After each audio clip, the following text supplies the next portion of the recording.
On the coldest morning of the year, a country girl in a white wedding dress stands before the church doors, and the man who enters is not the one she's loved for 20 years. It's a stranger, cold as steel, surrounded by armed bodyguards. He looks her straight in the eye and says, "You are my wife." But the cruelest thing isn't the declaration itself. It's the secret he's about to reveal that will shatter everything she thought she understood about her life. Follow the story to the end. Like and comment with the city you're watching to let me know how far the story has progressed. The chapel smelled like pine resin and old wax, and Alara Whitmore stood at the back of it in a dress that didn't fit right across the shoulders, listening to the silence where organ music should have been. It was Christmas morning, the kind that bit into the skin. Outside, the fields of Harrow County were locked under frost, the dirt roads turned to iron, the bare-armed trees holding nothing. The sky was the color of ash, and it pressed low over everything like it had somewhere better to be. She had been waiting 40 minutes. The dress had belonged to her mother before the illness took the weight off her bones, and it had been taken in twice but still pulled at the back seam when Alara breathed too deep. She kept her breathing shallow. She kept her hands loose at her sides. She kept her eyes on the wooden doors at the far end of the aisle, and she told herself he was just late. Traffic. A flat tire. Something simple. Something that had an easy answer. She told herself that because there was nothing else left to tell herself. The guests were the problem. 23 of them, seated in two uneven rows, people who had known her since she was a child with mud on her knees chasing chickens behind the feed barn. She could feel their silence the same way she could feel the cold coming through the gaps in the chapel walls, steadily, without apology. Old Mrs. Farrow in the third pew had stopped pretending to look at her program. The Lindstrom brothers near the back were whispering something she couldn't hear but could feel in the back of her neck. Her maid of honor, Joni, stood 2 feet behind her and hadn't said anything in 11 minutes. Alara knew because she'd been counting. "He's coming," Alara said. She didn't say it to Joni. She said it to the air. Joni didn't answer. Her father, Douglas Whitmore, sat in the front left pew with his hands on his knees and his eyes pointed at the floor. He was a big man who had spent a lifetime looking smaller than he was. He hadn't looked at Alara once since she'd come down from the dressing room upstairs. He'd looked at the floor, the ceiling, the old iron chandelier, the far wall. Everywhere except his daughter standing in a too-tight dress, waiting for a man who was now 42 minutes late. Alara looked at the back of her father's neck and felt something cold settle in her chest that had nothing to do with the temperature.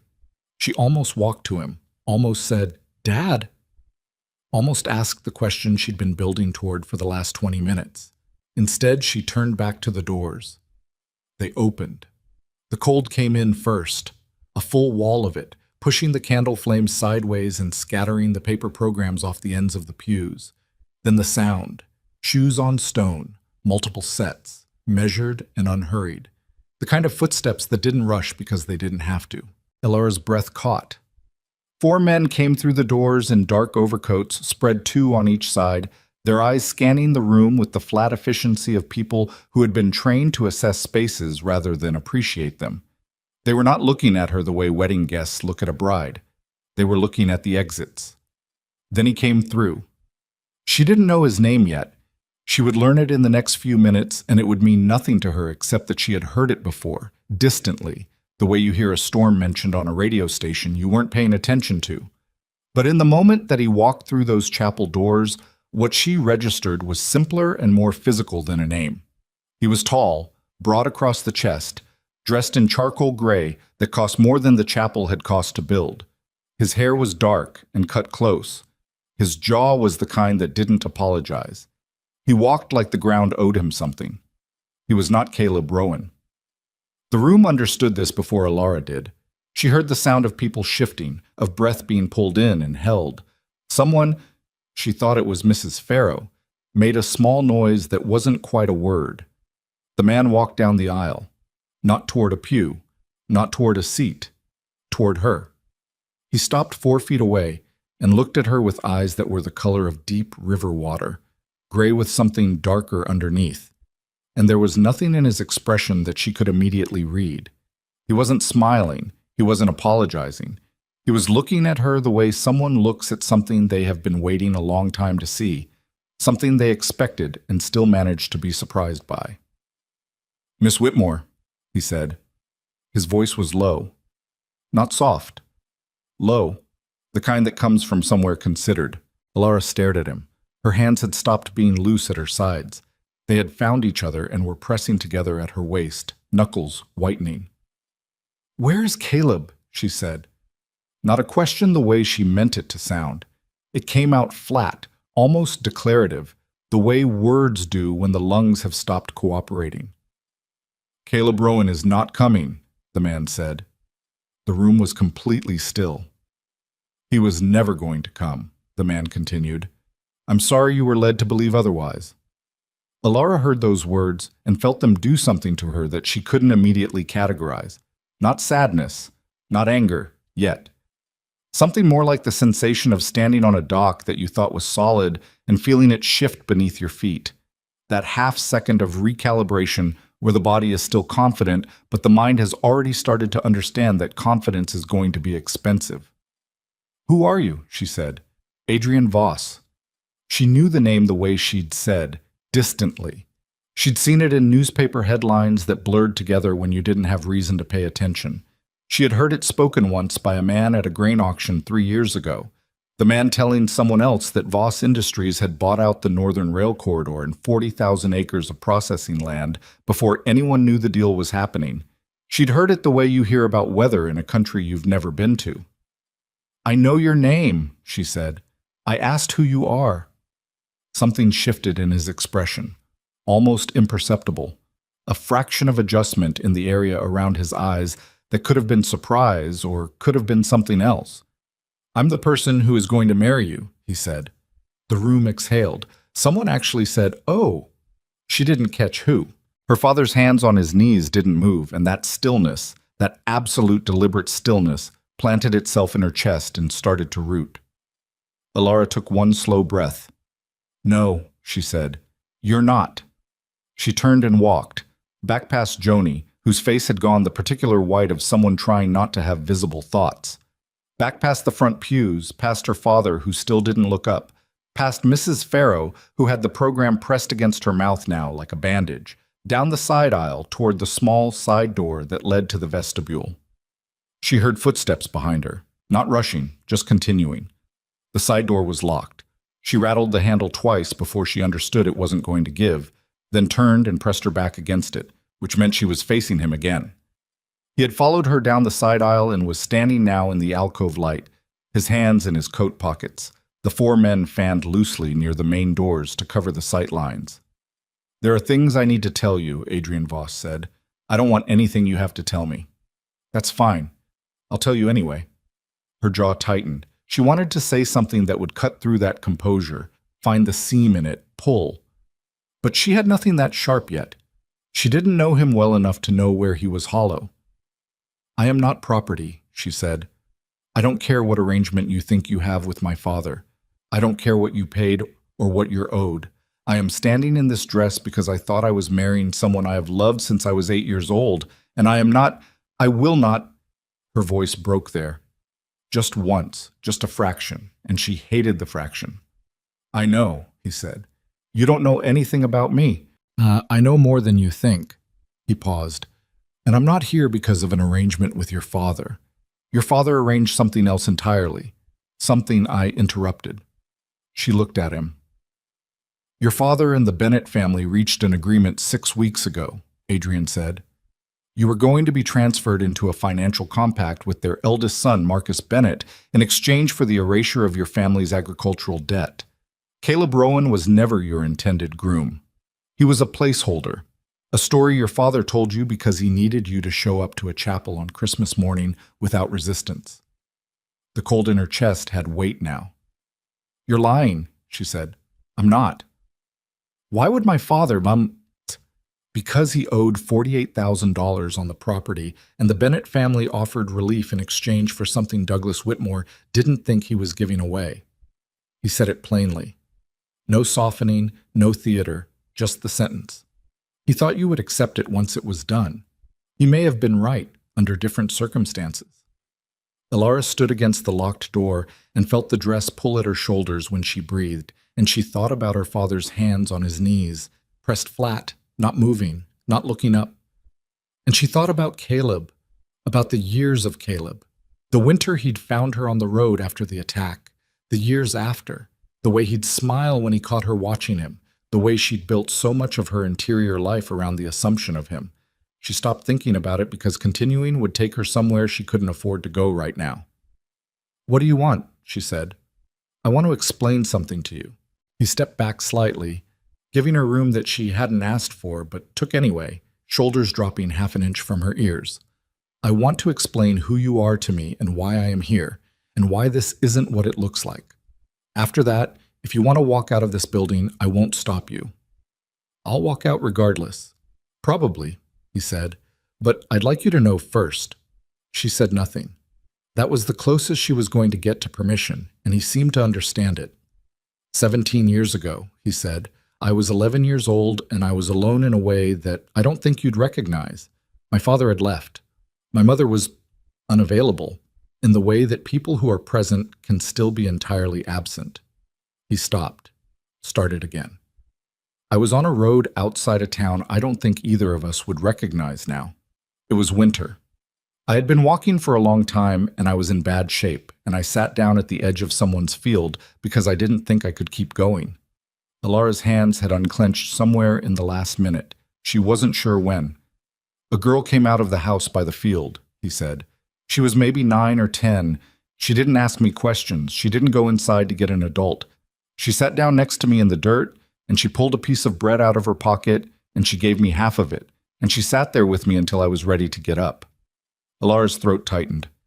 "She said one thing to me before I left. She said, 'You'll be okay.' Not like a platitude, like she'd decided it was true and was telling me as a fact." He looked at her steadily. "I have never forgotten her. I have spent a significant portion of my adult life trying to find her." The silence in the alcove held. "That wasn't me," Alara said. "You were 9 years old," he said. "You were living on the Whitmore property, which borders the old Miller Road. You had a dog named Biscuit, who you'd recently gotten in trouble for feeding from the kitchen. You wore your hair in 2 braids, and you had a small scar on your left hand from a fence latch."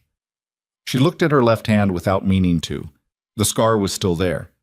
Faint now, just a pale seam across the meat of her thumb, but there. She remembered the fence latch. She remembered the blood and her mother's voice and the antiseptic that burned. She did not remember the boy. She barely remembered that winter at all. She'd been so young, and winters ran together when you spent them all in the same place, doing the same things, surviving the same cold. She remembered giving food to strangers on the road sometimes because her mother had taught her that. She didn't remember his face. She didn't remember his name. She had just given a child half a piece of bread because he looked like he needed it. "I'm not telling you this to create a debt," Adrian said. He read her expression with uncomfortable accuracy. "I'm not saying you owe me anything for a kindness you extended without expectation. That's not what I'm here for." "Then what are you here for?" "Because that moment, that specific, unremarkable, accidental moment, was the first time in my life someone treated me like I was worth treating carefully." He said it the same way he said everything else, without performance. "I went on from that road, and I did things that have made me who I am. Some of those things are not things I'd explain to you in a chapel on Christmas morning, but I never stopped thinking about her, about you. And when I found out what was being arranged for your future, I wasn't willing to let it happen." Alara thought about Marcus Bennett. She'd met him exactly twice at county events, a soft-voiced man in his mid-30s who had looked at her like she was a purchase he was considering. "So you arranged something worse," she said. "You showed up with armed men and announced I was your bride. I know how that looked. It looked like a threat." "Yes." He didn't flinch from that. "I don't always manage the distance between what I mean and how it appears. That's a fair criticism." She stared at him for a long time. The candles from the main chapel threw their light in jagged pieces through the doorway between them. "I'm not marrying you," she said. "I don't know you. What you're describing, that child on the road, that was a reflex. I'd have done that for anyone. That doesn't make us anything." "I know that." "Then what is this?" "This," he said. is me making sure you have a choice, something no one else here today was planning to give you. He reached into his inside coat pocket and took out an envelope, held it toward her. She didn't take it. He set it on the small wooden ledge beside the door. That is a full accounting of your family's debt, marked satisfied. Your mother's medical treatment, current and projected, is arranged and funded through a separate account in your name alone. No conditions, no arrangements. Yours to use or refuse as you see fit. She looked at the envelope. And what do you get? She said. Nothing, he said. Not from this. What I wanted was for you to be free of what was being done to you. I've arranged that. What happens next is entirely your decision. She laughed, and it was a short, hard sound that surprised both of them. That's a very neat speech. I've had time to work on it. 17 years? Closer to 15, once I was old enough to be coherent about it. She pushed off from the door, walked past him back toward the alcove entrance, then stopped. Didn't turn around. My mother's treatment, she said. Her name is Catherine Whitmore. She's at Harrow County Memorial, 3rd floor, room 14. The attending physician's name is Dr. Solace. I know, he said quietly. Of course you do. She started walking. Miss Whitmore. She stopped. I'm not asking for anything today, but I would like, at some point when you're not wearing a wedding dress you got into for the wrong reasons, I'd like to have a conversation. Just that. A conversation. She didn't answer. She walked back into the main chapel, past the guests who had the decency to stop whispering when they saw her face, past her father who finally looked up and whose expression she read in a single second and filed away somewhere cold and dark, past Joni who reached out and caught her arm briefly at the door. Elle, Joni said. Are you? No, Alara said. I'm not. She pushed out through the main chapel doors into the Christmas morning cold and walked down the stone steps and across the frozen gravel toward the road and the fields and whatever was left of the life she had walked in here, expecting to change. The dress was wrong across her shoulders. The frost cracked under her shoes. She did not look back. It took her 3 days to understand the shape of what had been done to her. The first day she spent at her mother's hospital bedside, holding Catherine's thin hand and watching her sleep, and not saying any of the things that were building in her chest, because Catherine was sick and frightened enough already, and didn't need her daughter's falling world added to the weight. The second day she went home and sat across the kitchen table from her father. Douglas Whitmore sat with his coffee cooling in front of him, and his eyes somewhere past her right shoulder, and she asked him to tell her about the Bennett arrangement. He was quiet for almost a full minute. Then he told her. Not all of it. He told her the version with the best available light aimed at himself. The debt had been growing for 3 years.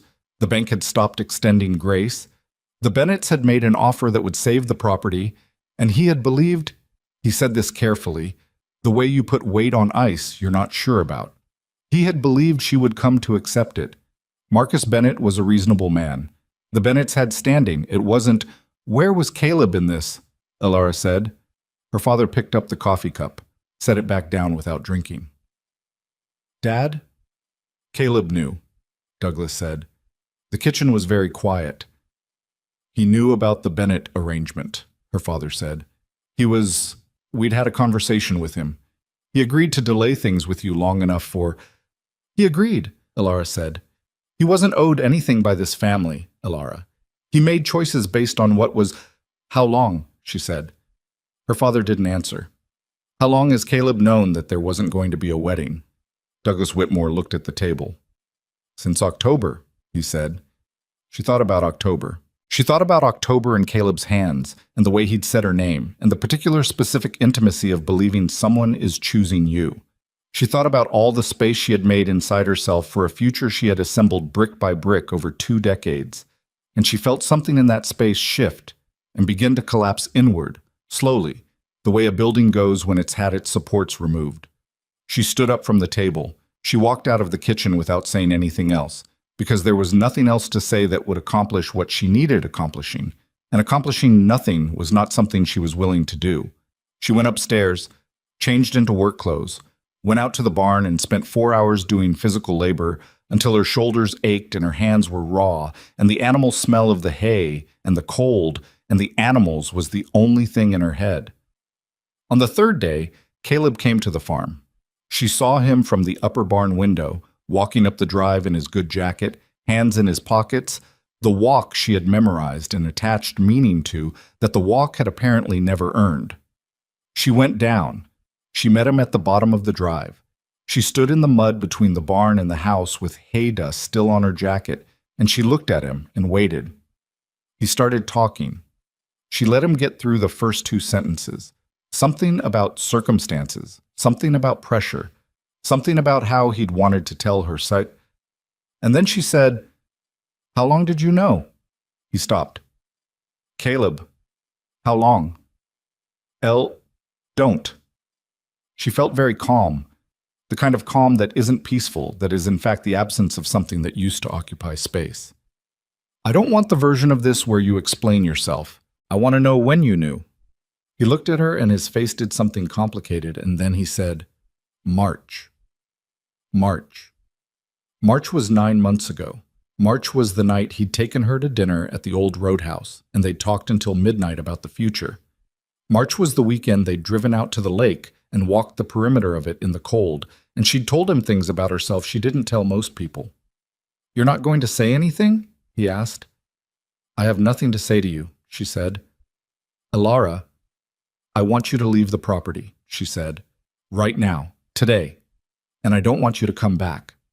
He opened his mouth, and she looked at him with the kind of steadiness that is more final than anger, and whatever he found in her face was enough to close it again. He stood there for another moment. Then he turned and walked back down the drive. She watched him go. She stood in the mud and the cold for a long time after his truck cleared the road and the sound of his engine faded, and she tried to locate the feeling she expected to find. Grief, rage, something tidal and consuming, and found instead just the flat gray expanse of a thing that was over. She went inside. She made tea. She sat at the kitchen table in the house her father had apparently been negotiating away, and she drank the tea and thought about a man in a charcoal suit who had said, "I'm not asking for anything today," and who had known her mother's name and her room number and her doctor's name, who had paid a debt without being asked, and who had given her an envelope and then stepped back and waited. She thought about a boy on a road in the winter, sitting in the dirt. She didn't call Adrian Voss that night, but she thought about him and the envelope sitting on the wooden ledge in a chapel that was probably empty now, and the way his voice had stayed level when she'd told him she wasn't marrying him. Not wounded, not performatively composed, just level, like a man who had decided how he felt about something and wasn't going to be moved by the difficulty of it. She went to the hospital the next morning, sat with her mother, watched Dr. Solis do rounds. When the doctor came to room 14, she pulled him into the hallway and asked about the treatment plan status, the one that had been constrained for the last 6 months by what the family could cover out of pocket. Dr. Solis looked at her with a slightly different expression than he'd had before. "Mrs. Whitmore's treatment plan has been expanded," he said carefully. "The financial constraints appear to have been resolved. We received authorization to proceed with the full intervention protocol as of 3 days ago." 3 days ago was Christmas morning. Alara nodded slowly. "Who authorized the account?" she said. Dr. Solis looked at his clipboard, looked at her. "A private medical trust," he said. "The paperwork was in order. I don't have... The specifics aren't something I'd be able to..." "It's fine," Alara said. "Thank you, Dr. Solis." She went back into her mother's room and sat down and held Catherine's hand, and Catherine opened her eyes and looked at her daughter and said, her voice thin but clearer than it had been in weeks, "You look like you've been making decisions." "I have," Alara said. "Good ones?" Alara looked at her mother's face and thought about 20 years and a boy on a road, and an envelope on a ledge, and the sound of the chapel doors opening and how the cold had come in first. "I don't know yet," she said. Her mother's hand tightened around hers. Outside, the first real snow of the year was beginning to come down over Harrow County, settling over the frozen fields and the iron roads and the bare trees, white and indifferent, and covering everything that had been left exposed. Somewhere in the city beyond the county line, in an office that occupied the top 4 floors of a building that bore his name, Adrian Voss was sitting at a desk with a phone in his hand and a name on the screen that he hadn't yet allowed himself to call. He set the phone down. He looked out at the snow. He waited. The call came on a Thursday, 11 days after Christmas, and it wasn't from Adrian Voss. It was from his assistant, a woman named Petra, who spoke with the clipped efficiency of someone who had learned long ago that her own opinions were not part of her job description. She said Mr. Voss would like to invite Miss Whitmore to lunch at a location of her choosing. She said it the way you read a weather report. Informational, no pressure embedded in the syllables. Alara stood in the hospital corridor with her phone against her ear and watched an orderly push a cart of equipment down the linoleum and said, "Tell him I'll meet him at the Harrow Diner on Route 9 at noon on Saturday." A pause. "The Harrow Diner," Petra repeated. "That's what I said." Another pause, shorter. "Mr. Voss will be there." Alara hung up and went back to her mother's room, and she did not think about the lunch for the rest of that day. And then she thought about it continuously for the next 48 hours. She got there 10 minutes early and took the booth in the back corner where she could see the door, which was a habit she'd developed at 14 when her older cousin had taught her that you should always know who was coming in before they saw you sitting still. She ordered coffee. She wrapped both hands around the mug and watched the door and told herself she was not nervous. She was nervous. He came in at noon exactly, alone, which surprised her. He was wearing a dark jacket over a plain shirt, no tie, nothing that announced itself. He looked like a man who had dressed down deliberately and was slightly uncomfortable with the result. The hostess said something to him, and he said something back and scanned the room and found her, and then walked over without stopping to look at the other tables or the decor or any of the things people usually look at when they enter a room they've never been in. He sat down across from her.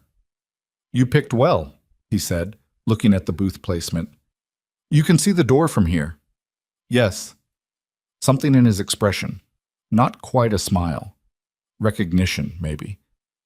"You want coffee?" she said. "Please." She waved at the counter. The waitress came, poured, left.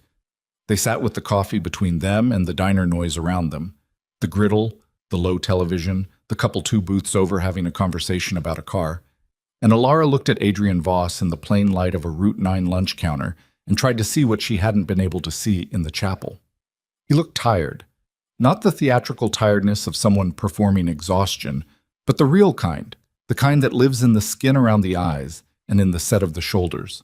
He was younger than she'd initially processed, early 30s, she now thought, maybe 32, 33. Caleb was 31. She found herself noting the comparison and disliking that she'd made it. "How is your mother?" he said. "Better. Dr. Solis started the full protocol last week." She watched his face. "You know that." "I know what the reports say. I was asking how she is." Alara considered that distinction. "She's frightened," she said. "The treatment is hard on her, but she's fighting." He nodded, drank his coffee, said nothing. "I'm not going to thank you," Alara said. "I didn't ask you to. I'm going to pay you back for the medical costs. I don't know how long it will take." "Alara." He said her name for the first time without the misprefix, and it didn't feel like a presumption. It felt like a decision. "I don't want the money back. I told you there were no conditions. I don't like owing people. You don't owe me anything." "I know what you think," she said. "I'm telling you what I think." He looked at her across the table with those gray, deep eyes and said, "All right." Just that. "All right. Not I understand or whatever you prefer or any of the language people use when they're agreeing with their mouths while disagreeing with everything else. Just the single word, delivered like a door being left open." She didn't know what to do with that, so she picked up her coffee. "Tell me about your company," she said. "What do you want to know?" "What you actually do. Not the newspaper version." He was quiet for a moment, and she got the impression he was genuinely considering how to answer rather than selecting from a prepared list.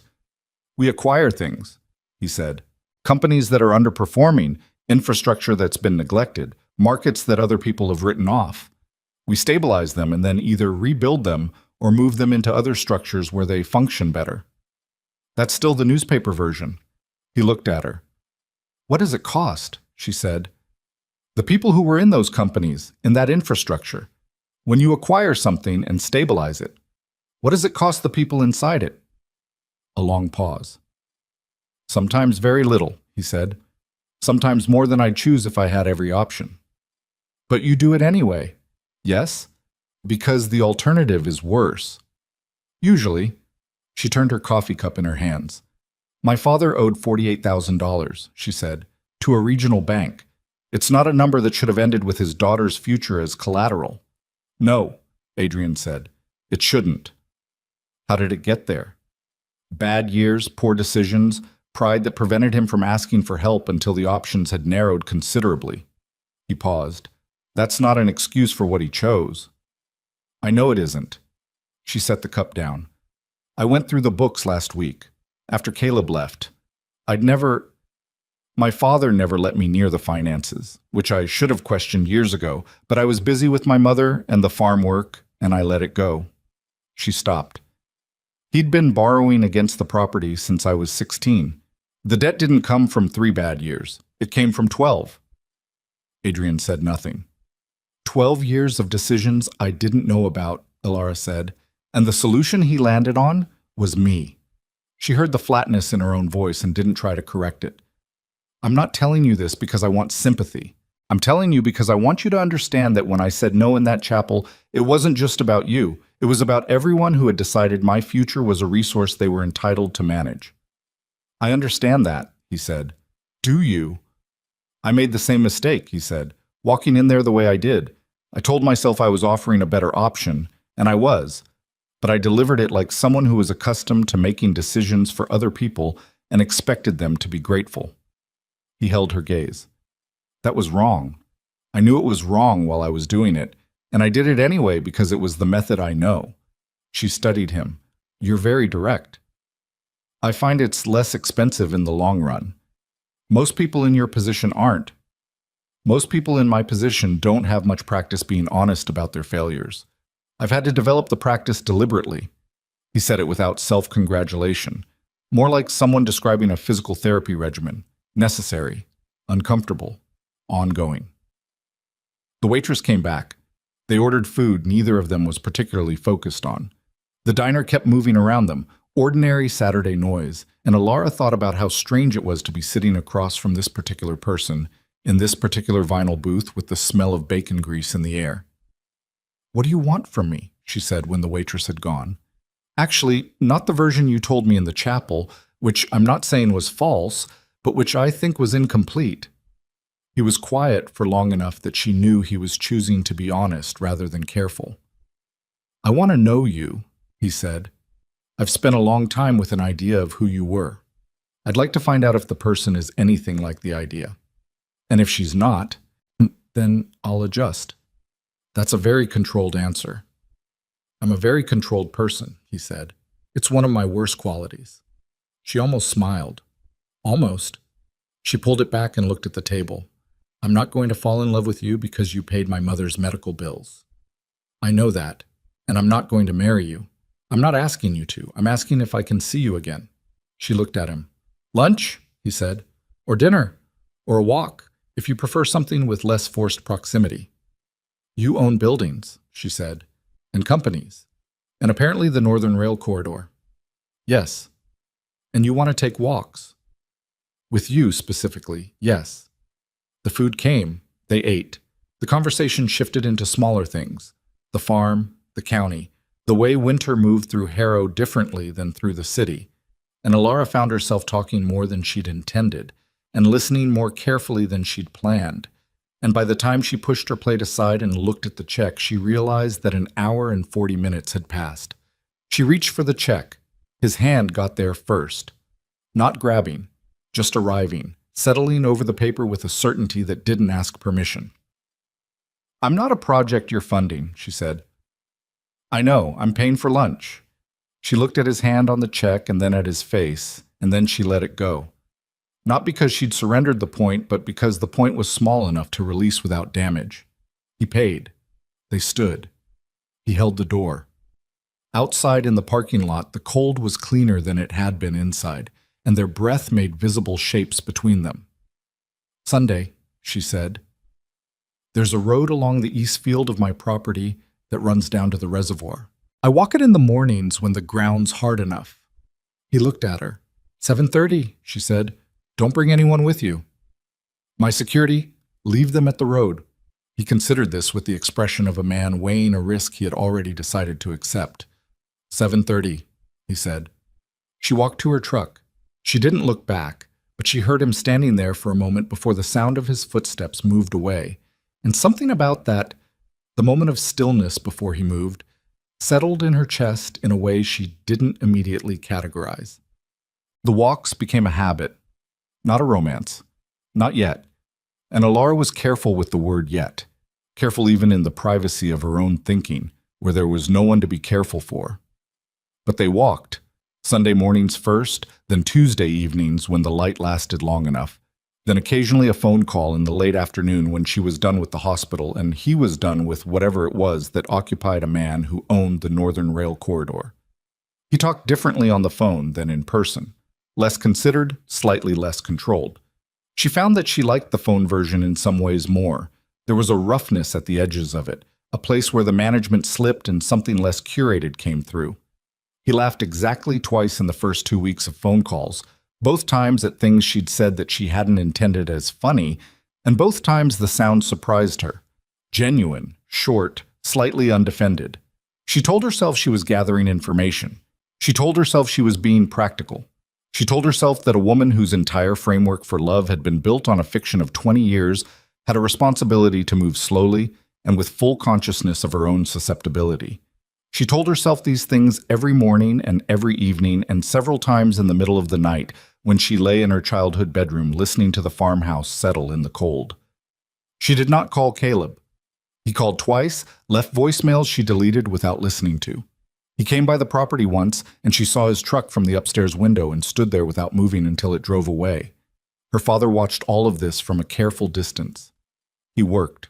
He ate meals she made because she was still in the house and still cooking because her mother wasn't there to do it, and they sat at the same table and passed dishes and did not discuss the chapel or the Bennetts or the 12 years of debt or the daughter he had apparently been willing to trade. He tried once, in the second week of January, to open a conversation about it. She looked at him across the table and said, "Not yet, Dad." And he closed his mouth and nodded, and she didn't know if yet would ever become now, but she wasn't ready, and she had decided to stop making herself ready for things on other people's schedules. The first time she saw the other side of Adrian Voss was on a Wednesday evening in late January, when he picked her up at the hospital entrance and drove her to a restaurant in the city because her mother had had a good day, and Alara had said something on the phone that afternoon that sounded like she wanted to celebrate something small. The restaurant was quiet and expensive, and she felt the differential between her coat and the room acutely, which he noticed and which he handled by not handling it, not apologizing for the place, not drawing attention to it, just sitting down and ordering water and looking at the menu like they were somewhere perfectly ordinary. They were halfway through the meal when a man approached the table. She registered the change in Adrian before she registered the man, a stillness that was different from his usual controlled stillness, something that came from the muscles rather than the mind, a preparation rather than a composure. The man was in his mid-40s, gray at the temples, good-looking in the way that men are when money has agreed to cooperate with their bone structure. He stopped at the edge of their table and looked at Alara with an assessing interest that she disliked immediately, and then looked at Adrian with something that wore the shape of warmth and had something colder inside it. "Adrian," he said, "I didn't know you were in the city." "Damien," Adrian said. His voice was level. The levelness was different from his usual level, thinner, like something stretched. She looked between them and saw it, the similarity in the jaw, in the set of the eyes, in the particular way they both occupied space, as if they had been taught that space was something to be claimed. Brothers. She knew it before Adrian said anything. Damien looked at her again. "You must be the farm girl," he said. The phrase landed with the precision of something thrown rather than dropped. She watched Adrian's hand on the table, resting beside his water glass, and saw the single slow flex of his fingers. "Alara Whitmore," she said, because she was not interested in being described in the third person by a stranger at her own table. "And you're Adrian's brother." Damien shifted his attention to her with new interest. "That's right, Damien Voss. He pulled out the empty chair without being invited and sat down, which was the kind of thing a man did when he was confident that no one would tell him not to. Adrian said nothing. Alara looked at Adrian and then back at Damien. "We're in the middle of dinner," she said. "I won't be long." Damien smiled. It was a complete smile, technically. It involved all the right muscles. But it didn't reach the part of the face where real smiles lived. "I just wanted to introduce myself. My brother doesn't talk about his personal life much, or at all, really, so when I heard he'd found himself a situation, I was curious." "A situation," Alara said. "You know what I mean." "I'd like you to say what you mean," she said. "Specifically." Damien looked at her for a moment with something that recalibrated slightly. Surprise, maybe, or a reassessment. Then he looked at Adrian. "She's direct." "Yes," Adrian said. "That's interesting, given the circumstances." "Damien." Adrian's voice had dropped half a register. Not loud, the opposite of loud. "You've introduced yourself." The brothers looked at each other across the table, and Alara felt the weight of something old between them, some architecture of grievance and competition that had been under construction for decades, and she understood that she was sitting in the middle of it without a map. Damien stood, straightened his jacket, looked at Alara one more time. "It was very nice to meet you, Alara Whitmore," he said. "I suspect we'll be seeing more of each other." He walked away. The table was quiet for a moment. "I'm sorry," Adrian said. "Don't apologize for him," Alara said. "Tell me about him." A pause. "He's my father's son from an earlier relationship. We share the company structure through an inheritance arrangement. He is ambitious. He doesn't like me. He doesn't know you. He doesn't like what I represent," she said. "To you. Whatever that is." She watched Adrian's face. "What does it mean for him? If you—" She stopped, chose the next word carefully. "If this continues." Adrian was quiet for a moment that felt measured. "Damien has a specific understanding of how the company should be structured long-term," he said. "Any personal stability on my part complicates that understanding. Because a man with someone to protect is harder to maneuver." He looked at her. "I've been on a farm my whole life," she said. "I understand how animals figure out each other's leverage." Something shifted in his face, not the almost smile, something more fundamental, like a lock turning. "Yes," he said. "That's exactly it." She picked up her fork. "All right," she said. "Tell me what he actually wants." Bad. She found out 2 weeks later, and not from Adrian.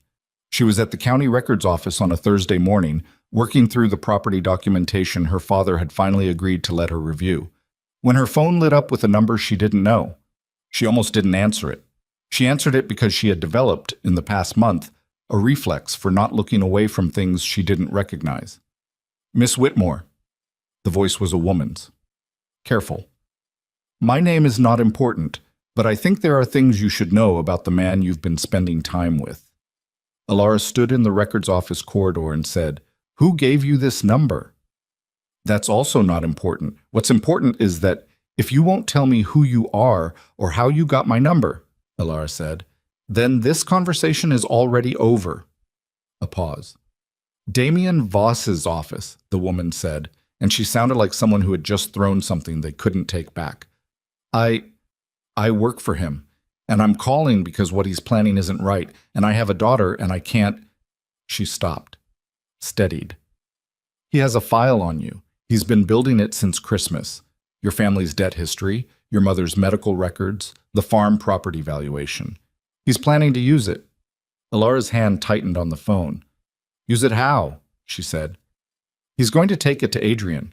Tell him that the relationship is a liability, that you're approaching him for financial reasons, that your family has a documented history of using connections to resolve debt.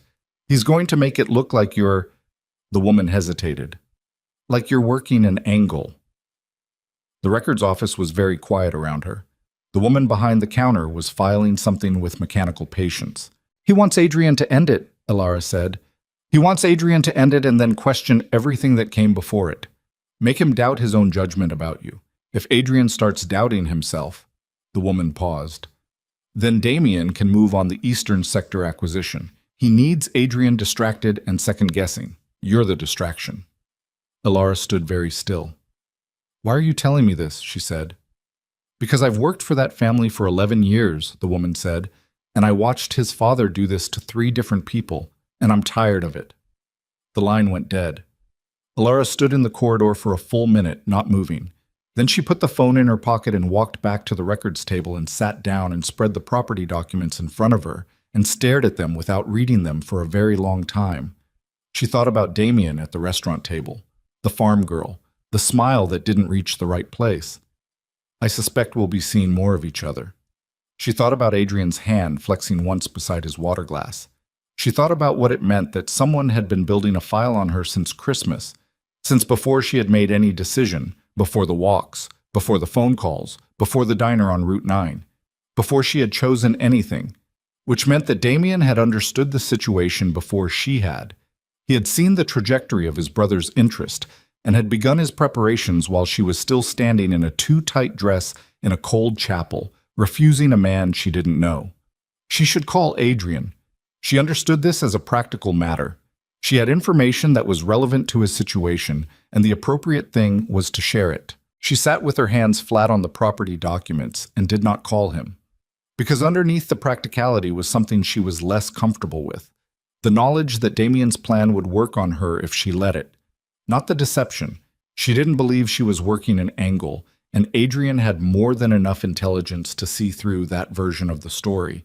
But the other part, the part about doubt, about how easy it would be to step back, to say, this is too complicated, this is someone else's war, I have my mother and the farm and my own life to rebuild.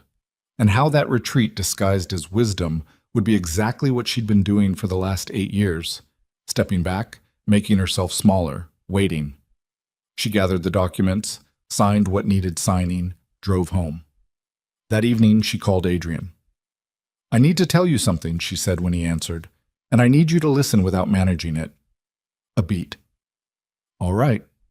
She told him. All of it. The call, the woman, the file, Damien's plan. She told it straight, without editorializing, without softening the implications or hardening them. When she finished, the line was quiet for long enough that she checked to see if the call had dropped. How long ago did you get this call? He said. This morning. You didn't call me this morning. No, I needed to think about whether it was true, about whether telling you was something I was doing for you or for me. Another silence, different from the first. And what did you decide? He said. That it didn't matter, that the information was yours either way. She heard him breathe, actually heard it, the slow expansion and controlled release of someone managing something difficult. He's been preparing this since December, he said, and it wasn't a question. That's what she said. The Eastern Sector acquisition closes in 6 weeks. He needs my attention elsewhere. I know. He's going to escalate, Adrian said. Now that a direct approach has failed, he'll try something else. He paused. Damien doesn't lose cleanly. He shifts methods. Ilara was sitting on the edge of her bed in the farmhouse with the window dark and the fields invisible and the cold pressing at the glass. What does he do when he shifts methods? She said. He finds the most vulnerable thing and he presses on it until it breaks. Adrian's voice was very flat. He won't come after me. He knows I'm not his easiest target right now. The sentence arrived. She understood it. My mother, she said. Adrian didn't answer immediately, which was its own kind of answer. Adrian. I don't know that he would go that far, he said, but I'm not willing to tell you he wouldn't. The window was dark. The fields were dark. Somewhere out in the cold dark, the farm she had grown up on was sitting exactly as it always had, in the same frozen dirt, and her mother was in a hospital room 3 miles away with tubes in her arm and a treatment plan that somebody else was paying for. And Ilara thought about how many of the fixed points in her life were actually just things other people had temporarily decided not to move. What are you going to do? She said. I'm going to handle it, he said. That's not an answer. It's the one I have right now.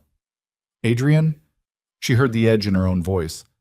I am not a variable in your company structure. I am not something you handle. If this is about me, I want to know what you're going to do." A long pause. "I'm going to move the acquisition timeline," he said. "Cut Damien's leverage at the root before he can use it. And I'm going to put additional security on your mother's floor at the hospital without—" "I have to agree to that." "Yes. I know, I'm asking." She sat with that. "All right," she said, "but I want to know who they are and I want them visible to the staff. No one goes near my mother without being seen." "Done." The call went quiet for a moment. Not uncomfortable. Something else. The particular quiet of two people who have just crossed a line together without naming it. "You should have called me this morning," he said. Not accusatory, something closer to honest. "I know," she said. "I'm not good at needing people." "Neither am I," he said. "We're going to have to get better at it." She didn't answer that. She said goodnight and put the phone down and sat in the dark of the farmhouse and listened to the cold outside and the silence inside and the sound of her own breathing, which was steadier than she expected. In the city, in the building that bore his name, Adrian Voss ended the call and sat without moving for a long time, and then picked up a different phone and called a number he had never wanted to have reason to call. And when the line connected, he said 4 words in a voice that had nothing managed about it at all. He went after her. And the thing that had been building between the brothers for 30 years finally had a shape. The man on the other end of the line, a security director named Greer who had worked for Adrian since the beginning, said nothing for a moment, then said, "How far do you want to go?" "Far enough," Adrian said. "Start with everything he's touched in the last 90 days. Every call, every contact, every meeting that didn't appear on the official calendar." He paused. "And Greer, do it quietly. I don't want him to know I'm looking until I'm ready for him to know." "Understood." He hung up. He stood at the window of his office and looked at the city below. The lights, the traffic, the ordinary machinery of 10,000 people living their 10,000 lives. And he felt something he hadn't felt in a long time, something that sat below anger and above fear and had no clean name. He had built everything in this room from nothing. He had made himself unmovable through a decade of decisions that cost him things he didn't let himself count. He had been careful. He had been controlled. He had kept his exposed surface small and his interior locked down and his vulnerabilities theoretical. And then he had walked into a chapel on Christmas morning and sat across from a woman in a diner on Route 9 and walked a frozen road at 7:30 on a Sunday. And somewhere in the middle of all that, the exposed surface had grown without his permission. Damien had seen it before Adrian had admitted it to himself. That was the part that sat in his chest like a stone. He turned from the window, picked up the first phone again, looked at her name on the screen. She had called him. She had found out something that frightened her, had sat with it alone for hours, weighing her own motives, and then had called him anyway. Not because it was easy, because she'd decided it was right. He thought about a girl in 2 braids sitting down in the dirt next to a boy who had nothing, pulling bread from her pocket without making it into a transaction. Some people were just built that way. He set the phone down and went back to his desk and opened the acquisition files. And he began to work. And he worked with the particular focus of a man who has identified exactly what he is protecting and has decided, without qualification or retreat, that he will not allow it to be taken. 40 miles away, in the farmhouse on the frozen property, Laura Whitmore lay in the dark and stared at the ceiling and thought about the word "we." We're going to have to get better at it.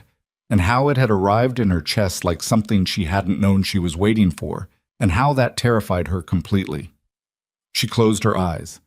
Outside, the wind moved across the fields. The night held. The security detail Adrian put on her mother's floor was 2 men, quiet, professionally invisible in the way that people trained for that kind of work learn to be. They wore plain clothes and sat in the corridor with coffee cups and phones and looked like family members of other patients. Alara met them on a Friday morning, shook their hands, looked them in the eyes, and told them she wanted to call if anyone came to that floor asking questions about Catherine Whitmore, who wasn't on the approved visitor list. The taller one, his name was Reyes, said, "Yes, ma'am," without inflection, and she believed him. She went in to see her mother, Catherine was having a better day. The color had come back into her face in the way it did after a good treatment cycle, the gray receding, the eyes clearer. She was sitting up when Ilara came in, which was new, and she had the television on low and a book open in her lap that she wasn't reading. "You're sitting up," Ilara said. "It's amazing what happens when they give you the actual medication," Catherine said. Her voice was dry and thin but pointed. "Sit down. You look like you've been carrying something heavy." Ilara sat. "I'm fine. You've been saying that your whole life, and it's been true about a third of the time."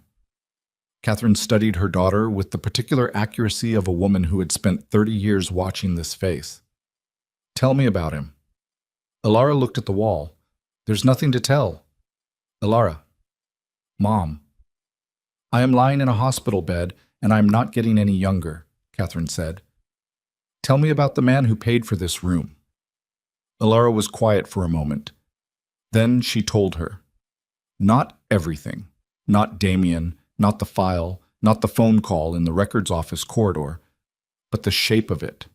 The chapel, the diner, the walks, the phone calls, the way he talked when the control slipped slightly at the edges. Catherine listened without interrupting, which was one of her great gifts and one of the things Ilara had most taken for granted until it became rare. "He sounds like a man who learned to protect himself so thoroughly that he forgot it was supposed to be temporary," Catherine said when she finished. Ilara looked at her mother.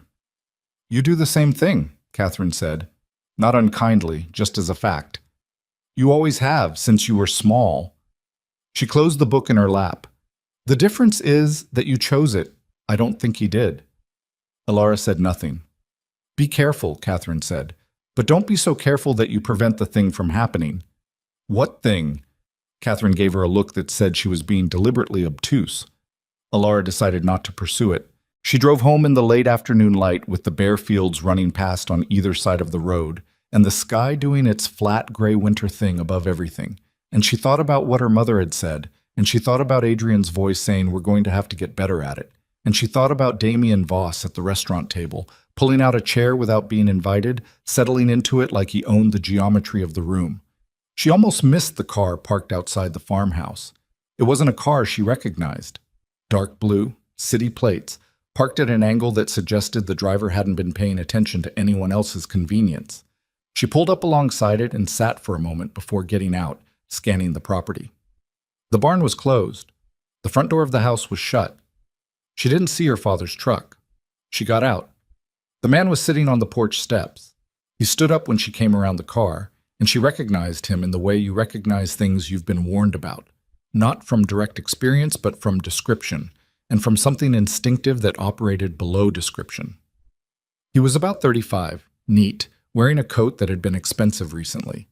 He had the look of someone whose features were calibrated to be trustworthy, the kind of look you could get naturally or could develop professionally, and she had no way of knowing which this was. "Miss Whitmore," he said, "my name is Garrett. I work for Damien Voss." She stopped walking. She was 6 feet from the porch steps, and she stayed there. "I know who you work for," she said. He didn't seem surprised. "Then this might be shorter than I expected." He put his hands in his coat pockets in a gesture that was probably designed to look non-threatening and landed somewhere short of the target. "Mr. Damien Voss would like to offer you a conversation. I'm having one right now, and I didn't choose it. A formal conversation. At his office. He believes there are things you should know about Adrian that are relevant to the decisions you're currently making." "I know what he's been planning," she said. "The file, the acquisition timeline, the angle he was going to run on Adrian's confidence. I know." Garrett absorbed this, recalibrated visibly. "Then you know that some of what he has documented is accurate," he said. And there was something in his voice now that was different. Not the professional smoothness of the opening, something with more friction. Not the framing, but the documentation. She looked at him. "There are things in Adrian Voss's history," Garrett said carefully, "that your relationship has not yet reached. Things that Mr. Damien Voss believes you have a right to know before you make irreversible choices. Things that happen to benefit Damien if I know them." "Yes," he said, "that doesn't make them untrue." She stood in the cold outside her family's farmhouse and looked at this man and felt the calculation of the moment, the way it was designed, the angles built into it, the particular pressure point it was pressing on, which was not her feelings for Adrian, but her principle, her need to know, her refusal to be managed through selective information. Damien understood her better than she'd given him credit for. "Tell me here," she said. "Right now. Whatever it is, say it to my face." Garrett hesitated. "Mr. Voss would prefer—" "I don't care what he prefers. You came to my property uninvited. If you have something to say it now, or get off my land." A pause.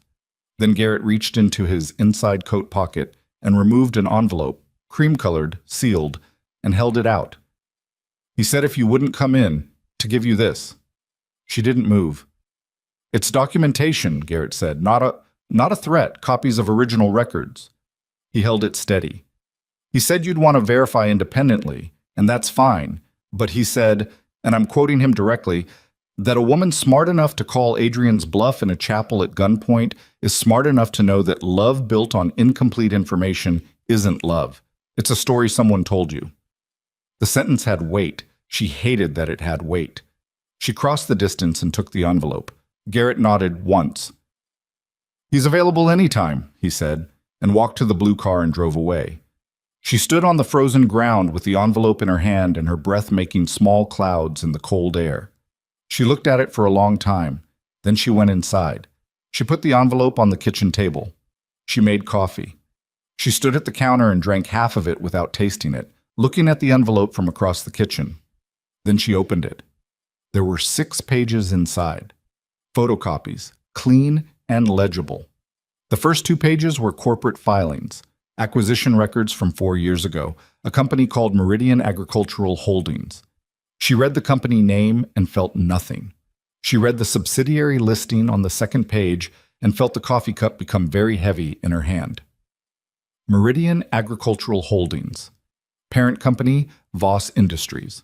Current asset holdings included in the acquisition, several rural property notes in Harrow County, and adjacent districts, purchased from regional banks during a distressed debt consolidation period 3 years prior.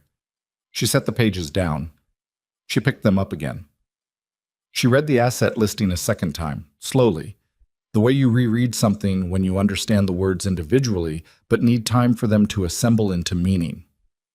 One of the property notes was the Whitmore farm, her family's farm, the debt her father had been building for 12 years, the $48,000 that had been used to justify selling her future, had been purchased from the regional bank by a Voss Industries subsidiary, not by Damien. Not by some arm of the company she could separate out, by a company that reported directly to the main corporate structure, directly to Adrian. She put the pages on the table. She stood very still. She thought about the diner. Your father owed $48,000 to a regional bank. He had said it so specifically, so cleanly, like information he had simply gathered. She had assumed he meant he'd researched her family when he was looking for her, had traced her history, found the debt as part of the background. She had not considered that the debt might have passed through his hands. She thought about the chapel. "I interrupted what your father had arranged." He had said it like someone who had observed from a distance, not like someone who had owned the leverage her father was drowning in. She thought about his voice saying there are no conditions. She sat down. She sat in her mother's kitchen in the farmhouse that a Voss Industries subsidiary held the note on, at the table where her father had pressed his hands flat and looked at the floor on Christmas morning, and she thought about 17 years of a boy's memory and a girl with bread in her pocket, and she thought about how many times in the last 2 months she had made decisions based on the belief that she understood the shape of what was happening to her. She picked up her phone. She called Adrian. He answered on the second ring. "Elara? Tell me about Meridian Agricultural Holdings," she said. Silence. Not a thinking silence. Not the silence of a man searching his memory. The silence of a man who has just heard the specific name of the specific thing he hoped would not be said. That silence lasted 4 seconds, and it told her everything the documents hadn't. "Where did you—" he started. "Answer the question." "Elara, let me—" "Adrian." Her voice came out level and she had no idea how. Tell me about Meridian Agricultural Holdings and the Whitmore property note. She heard him breathe, heard him make the calculation. She could almost feel its architecture from 40 miles away, the assessment of options, the measurement of damage, the particular moment when a controlled man understands that control is no longer the tool the situation requires. It's a subsidiary, he said. It acquired distressed agricultural debt in Harrow County 3 years ago as part of a regional consolidation. Your family's property note was part of that acquisition. So you owned my father's debt. The company held the note. You owned my father's debt, she said again, because she needed him to say it in plain language. A pause. Yes. The kitchen was very quiet. When you walked into that chapel, she said, you already held the leverage over my family that you said you were rescuing me from. It wasn't leverage. I wasn't using it. You weren't not using it either. She heard the sentence's awkwardness and didn't care. You came in and you paid off the note, which you owned, and you presented it as a gift, as something you were giving me. She stopped, steadied. You gave me back something that you had taken. I didn't take it. The acquisition was a standard. Did you know, she said, when you found me, when you traced me to Harrow County, did you know that your company held the note on my family's property? The silence that followed lasted 6 seconds. 6 seconds. She counted them. Yes, he said. The word arrived like something dropped from a height. She put the phone on the table without ending the call. She could hear him saying her name through the speaker, the controlled voice finally coming apart slightly at the seams. Ilara, please let me explain. It's not what it... She turned the phone face down. She sat with her hands flat on the photocopied pages. She thought about her mother's voice. Be careful. But don't be so careful that you prevent the thing from happening. She thought about the thing that had been happening, the real shape of it stripped of the story she'd been building around it. The man with 17 years of a memory, the kindness repaid, the rescue from a calculated crisis. And she thought about how many of the variables in that story had been in his hands before she'd known he existed. She turned the phone back over. He was still there. Get off my property's note, she said. What? Transfer the Whitmore property note, today. To an independent third party, a bank, whoever. I don't care. Just get it out of your company's holdings. She paused. And then don't call me. Ilara, I need to think, she said. I can't think while you're in my family's debt structure. I can't trust my own judgment while you hold that. You have to understand that. A long silence. Yes, he said. I understand that. Then do it. She ended the call. She sat in the kitchen alone until the light outside went from gray to dark, and the cold pressed harder at the windows, and the house settled around her with its old familiar sounds, and she thought about the boy on the road and how much she had wanted that story to be clean. Nothing was clean. She knew that. She had always known that. But she had wanted it, which was its own kind of vulnerability, and Damien Voss had known exactly where to press. She picked up the pages and read them again, more slowly this time, looking for the things she might have missed, the interpretation that was different. She found the subsidiary filing date, 3 years ago. She found the acquisition price, consolidated, regional. The Whitmore note was one of 14 properties in a bulk purchase. She found a board authorization signature on the 3rd page. Adrian Voss, signed personally. She set the pages down. She called Joni. Joni answered on the 3rd ring with the voice of someone who had been watching television and was not unhappy for the interruption. "Elle, what's... I need to come over," Ilara said. A beat. "Yeah," Joni said. "Of course. Come now." Ilara drove the 12 minutes to Joni's house on the county road and sat at Joni's kitchen table.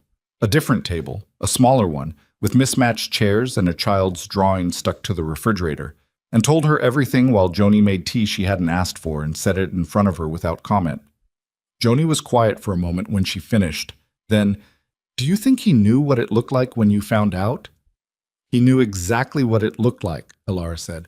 "That's why he didn't tell me." "That's different from doing it on purpose." "Is it?" "I think so," Joni said carefully. "I think those are... yeah, I think those are 2 different things."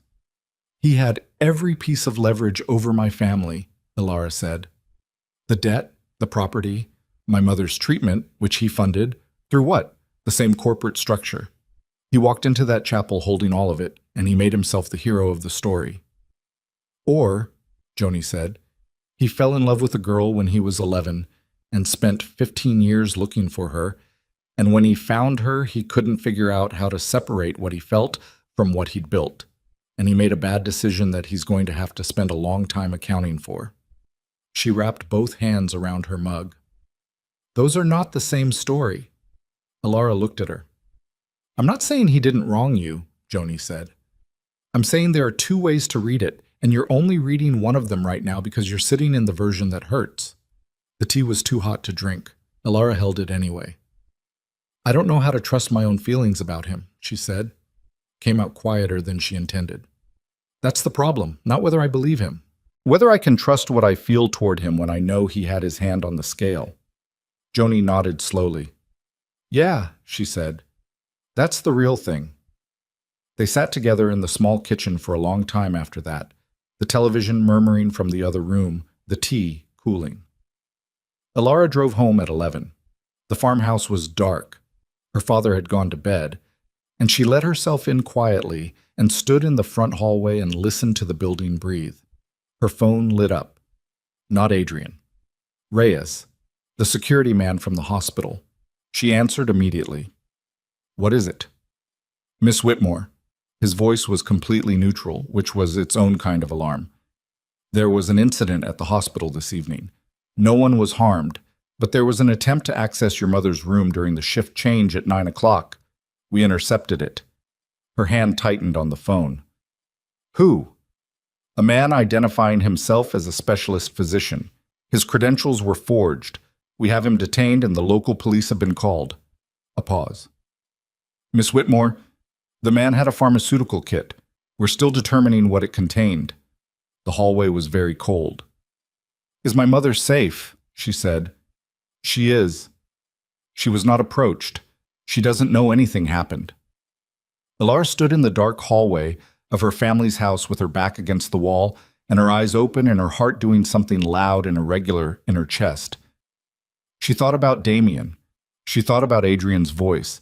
He finds the most vulnerable thing and presses on it until it breaks. I'm coming in, she said. There's no immediate... I'm coming in, she said again, and grabbed her keys. She drove to the hospital through the empty county roads at 11:15 at night, and the fields were dark on either side, and the headlights cut a narrow tunnel through it, and she thought about a man in a city office who had said, I'll handle it, and had not yet handled it fast enough. And she thought about her mother in room 14 not knowing that someone had just been stopped at the door with a pharmaceutical kit and forged credentials. And she thought about the envelope on the kitchen table and the 6 photocopied pages and the signature on the third one. She thought about what it meant that the 2 biggest threats in her life right now were brothers who had been at war with each other since before she existed, and she was standing in the middle of it holding ground that neither of them had asked her permission to fight on. She pulled into the hospital parking lot and sat in the truck for a moment with the engine running and the heater going and her hands on the wheel.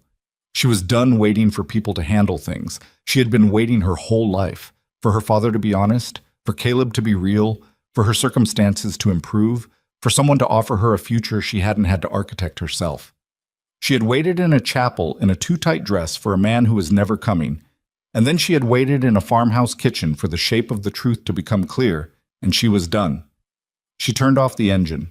She got out. She walked into the hospital and took the elevator to the 3rd floor and walked past Reyes without stopping and pushed open the door to room 14 and stood in the doorway looking at her mother, who was asleep, whose chest was rising and falling in the slow, steady rhythm of someone the medication was finally reaching, who looked smaller and more fragile under the hospital blanket than any person Ilara had ever loved had any right to look. She sat down in the chair beside the bed. She took her mother's hand, and she made a decision that had nothing to do with Adrian Voss or Damien Voss or the debt or the note or the photocopied pages on the kitchen table. A decision that was entirely and only about the woman in the bed and the daughter in the chair and the fact that Ilara Whitmore was done being a variable in someone else's equation. She sat with her mother until 2 in the morning, and in that time she made 4 decisions. The first, She would move Catherine out of Harrow County Memorial as soon as the treatment cycle allowed transfer. Somewhere Damien's reach was shorter. Somewhere no one knew the room number. The second, she would call a lawyer in the morning, not a county lawyer, not anyone connected to local money or local arrangements, and she would get independent legal counsel on the property note, on the Meridian acquisition, on every document her father had signed in the last 12 years.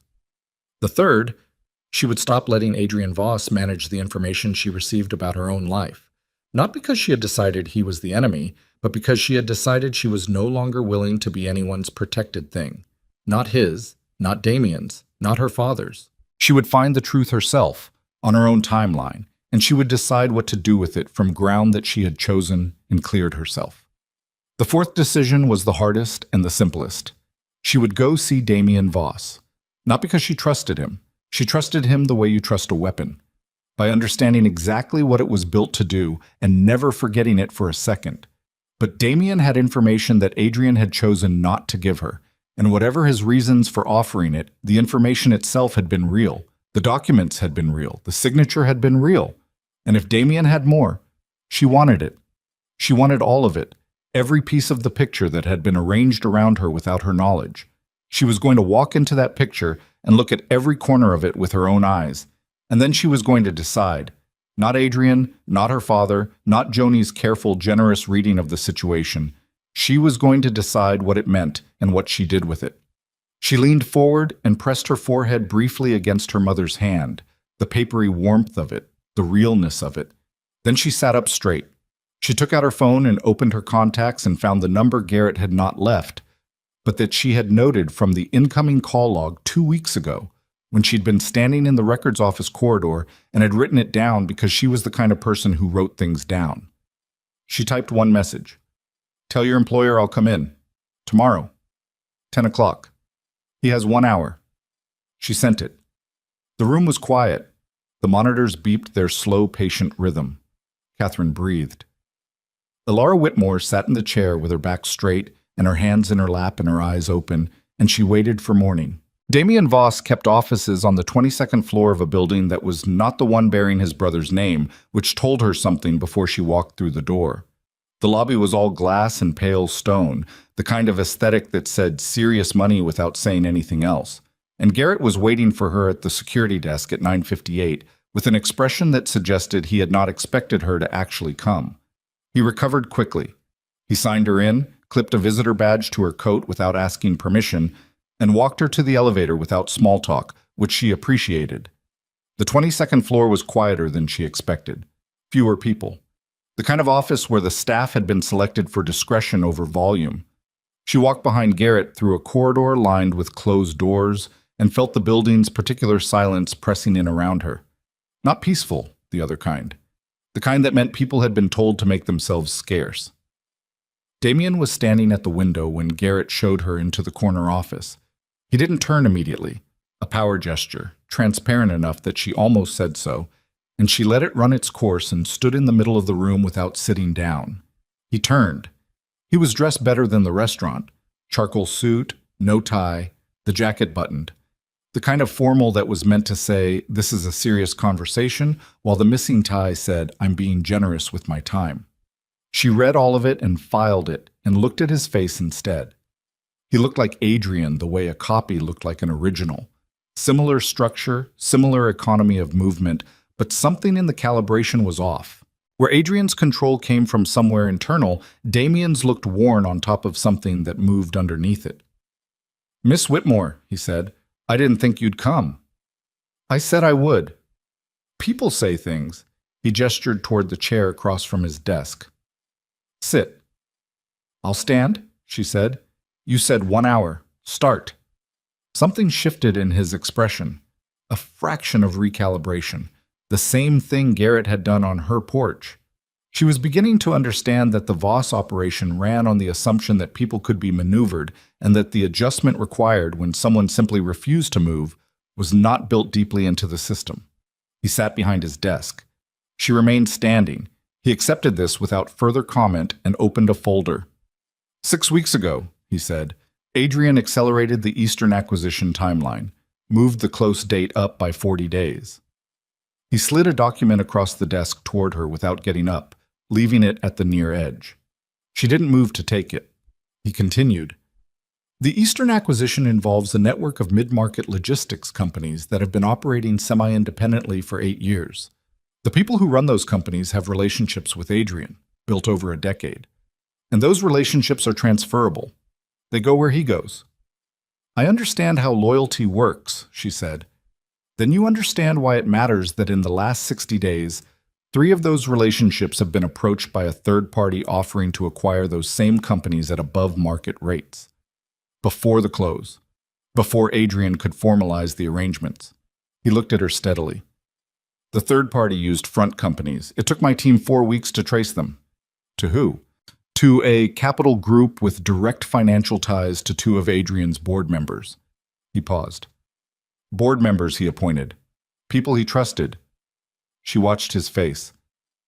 You're telling me Adrian has a problem inside his own company. I'm telling you Adrian has a problem inside his own company that he doesn't know about yet, Damien said, because he has spent the last 2 months focused on you instead of on his business, and the people who want to dismantle what he built have been using that window. The room was quiet. Why are you telling me this? She said. You're the one who benefits if his attention stays divided? I benefit if the Eastern acquisition fails and the board fractures, Damien said, with the flatness of a man reading a balance sheet. I do not benefit if Adrian loses the entire company to outside interests who will restructure it into something I have no position in. He closed the folder. My brother and I want different things. We have always wanted different things. But we are still family, and the company is still the company, and I am not interested in watching it consumed by people who contributed nothing to building it. Alara looked at him for a long moment. You need me to tell him, she said. I need someone he'll listen to tell him, Damien said. Right now, that is not me. It hasn't been me for several years. And the file you built on me, the plan to make him doubt my motives. Damien didn't look away. That was before I understood what the board was doing. My priorities have shifted. Your priorities shifted conveniently. Yes, he said. They did. That doesn't change the information.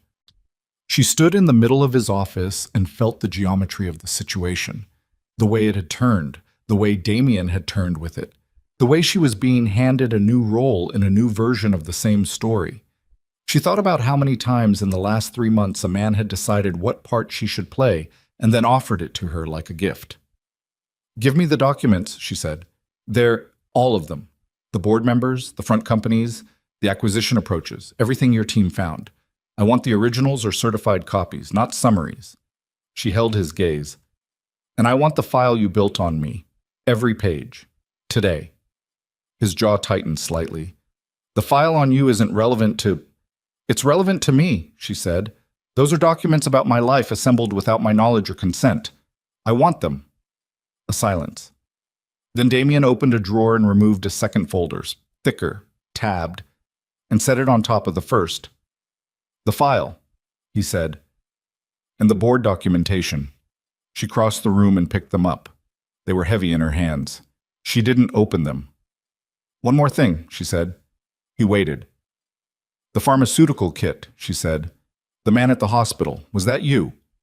The silence that followed was 3 seconds long, and in those 3 seconds she watched his face with complete attention, and what she found there was not guilt, which she had expected if the answer was yes, and not the clean absence of guilt that came with a true denial. What she found was something more specific, a man who had just understood that something had happened under his name that he hadn't authorized. No, he said. Quiet, different register. That was not me. She believed him, which meant it was someone else. She left Damien's office at 11:14 with 2 folders under her arm, and that thought following her into the elevator and through the glass lobby and out onto the street where the February cold came at her sideways, and she stood on the pavement and called Adrian. He answered before the first ring completed. Alara. I need to see you, she said. Right now. Not a phone call. A beat. Where are you? She told him the address. 20 minutes, he said. It was 18. His car pulled up to the curb, dark, unmarked, Greer driving, and she got in the back and Adrian was already there, and he looked at her face and didn't say anything for the first 3 seconds, which was the right choice because she needed those 3 seconds to assemble the information in the right order. "The hospital," she said. "The man with the kit." It wasn't Damien. His expression shifted. "How do you know?" "Because I just watched Damien's face when I told him about it, and he didn't know." She put the folders on the seat between them. "And because Damien just gave me these." He looked at the folders, looked at her. "You went to see him." "Yes." "Alara, that was my decision," she said. "Open the top folder." He opened it. She watched him read, the speed of his eyes moving across the page, the stillness that came over his body as the information assembled, the particular quality of that stillness which was different from his usual controlled quiet. This was the stillness of something structural failing, something load-bearing giving way. "Harmon and Breslow," he said, the two board members. "Your people," she said. "For 9 years." His voice was flat, emptied. "They've been approached 6 times in the last 8 weeks," she said. "The front companies trace back to a capital group that Damien's team identified as—" She reached over and turned to the third page. "Crestline Partners. Does that mean anything to you?" He was very still for a moment. "Marcus Bennett's family has a significant position in Crestline Partners," he said. She heard the name and felt something cold and electrical move through her. Marcus Bennett, the man her father had tried to sell her to. The name attached to the arrangement Adrian had said he'd interrupted on Christmas morning, an interruption that had apparently made someone with Crestline money very interested in dismantling Adrian Voss's company from the inside. "He's coming after you because of Christmas," she said. "He's coming after me because I cost him something he'd already paid for," Adrian said. His voice had a quality she hadn't heard before, such not cold, beneath cold, the temperature of something that had moved past emotion into pure calculation. "And because the Eastern acquisition closes in 4 weeks, and if it closes, Voss Industries controls the logistics network that Crestline has been trying to access for 3 years through other means. So he needed you distracted. He needed the acquisition to fall apart. The board fracture would have been enough. A contested vote, an internal audit, anything that delayed the close past the deadline." He looked at her. "The hospital wasn't Damien. It was a message from Bennett, telling me he was willing to go further than the boardroom." Alara sat with that. "He used me twice," she said, "once as a purchase, now as a pressure point." "Yes. I want that to stop." "It's going to stop," Adrian said, and the way he said it was not a reassurance. It was a statement of mechanical fact, the kind of sentence that described something already in motion rather than something being promised. "How?" she said. "I'm going to call an emergency board session today. Harmon and Breslow will either resign or be removed. I have the votes without them. I've always had the votes without them. They were never as central as they believed. The acquisition close gets moved up, not back. And Bennett—" He paused. "Bennett," she said, "I'm going to make it very clear to Marcus Bennett that whatever he thinks he purchased in December was never his, and that pursuing this line of action will cost him significantly more than continuing it could ever gain him." "That's the controlled version," she said. "What's the actual version?" He looked at her. "The actual version is the same thing. I'm done managing this at a distance." He closed the folder. "I should have moved on the board 6 weeks ago. I knew something was wrong. I didn't move because I was—" He stopped. "Because you were distracted," she said. "Because I was choosing to be somewhere else," he said. "That's different." She looked at him, at the tiredness that had been in his face since the diner, deeper now, the skin around his eyes carrying the weight of a man who had been running too many calculations simultaneously for too long. She thought about her mother saying a man who learned to protect himself so thoroughly that he forgot it was supposed to be temporary. She thought about Joni's kitchen table and the 2 ways to read the story. She thought about the signature on the 3rd page of the Meridian filing. "I need to ask you something," she said. "Ask." "The property note," she said. "When did you know it was my family's property? When did you first know?" He held her gaze. "When I found you," he said. "When I traced you to Harrow County, the property records and the debt records were part of the same search. I found them at the same time I found your name. So from the beginning." "From the beginning." And you didn't tell me. No, he said. I didn't. Because you knew how it would look. Because I knew how it would look, he said. And because I told myself it was separate, that the company holding the note and my reasons for coming to that chapel were separate things. I told myself that long enough that I almost believed it. He looked at her steadily. I was wrong. It wasn't separate.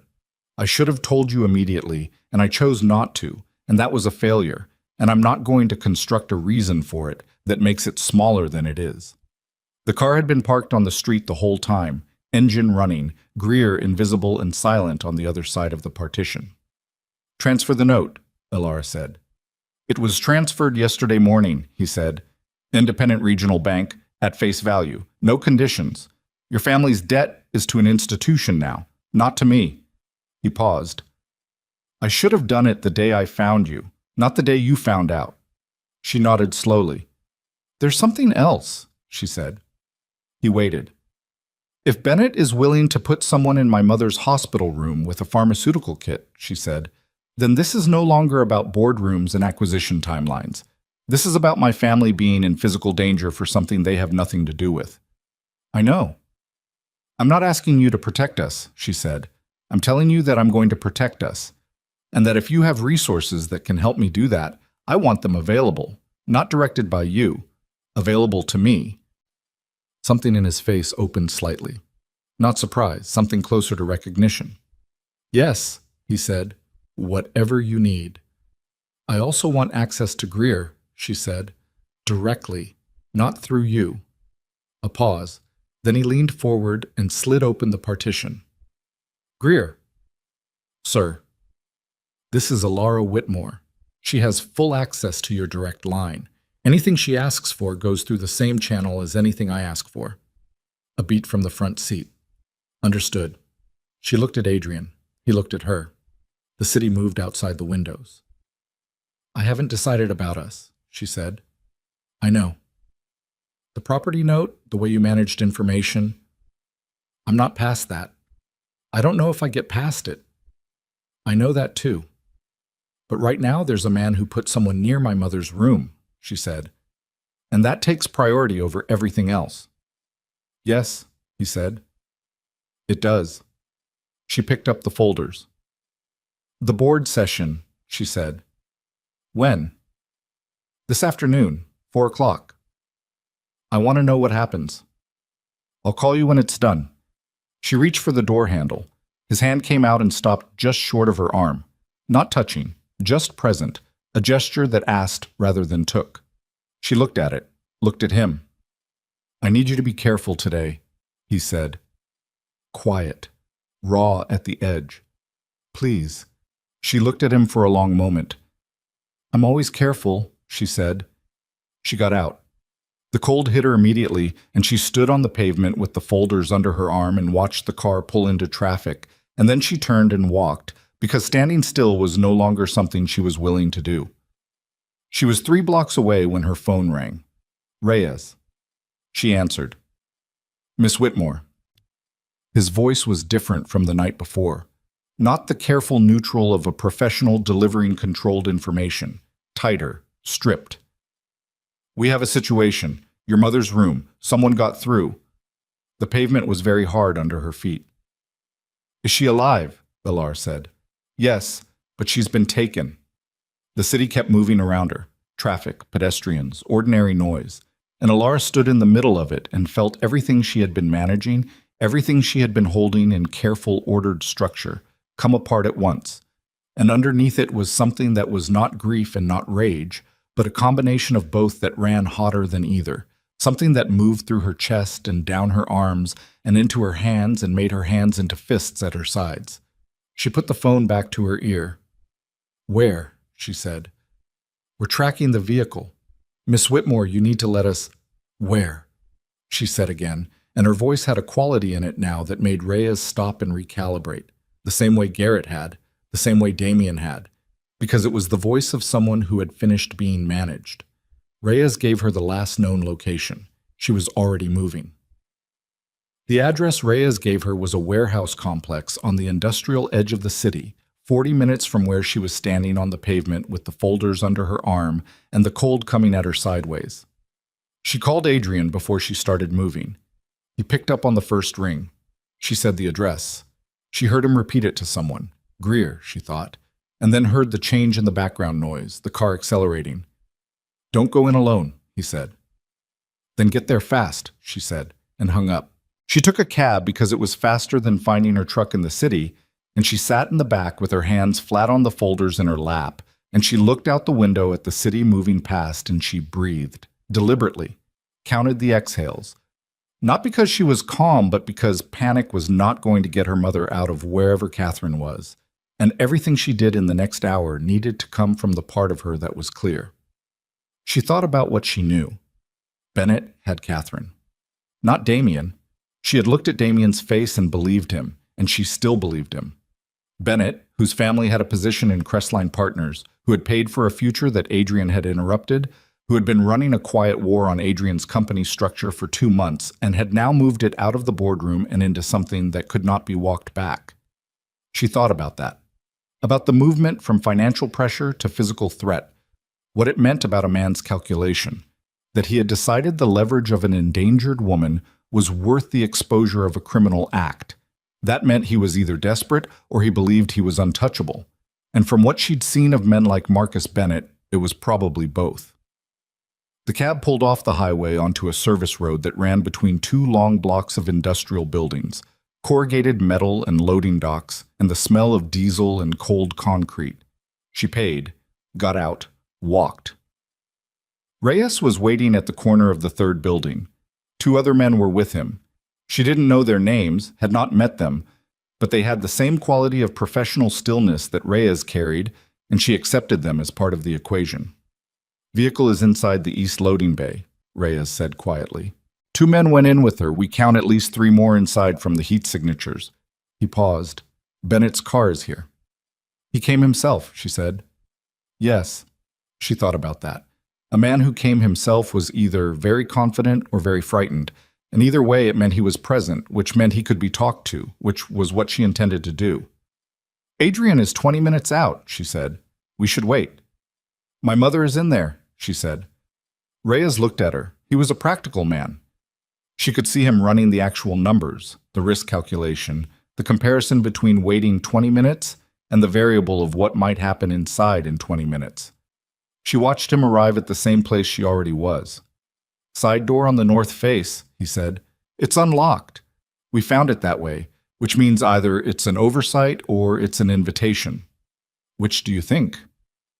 I think a man who brought himself to this location wants someone to come in, Reyes said. I think the unlocked door is the point.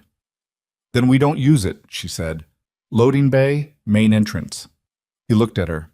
If he wants me to come in quietly through the side door, she said, then the loading bay entrance is the thing he hasn't prepared for.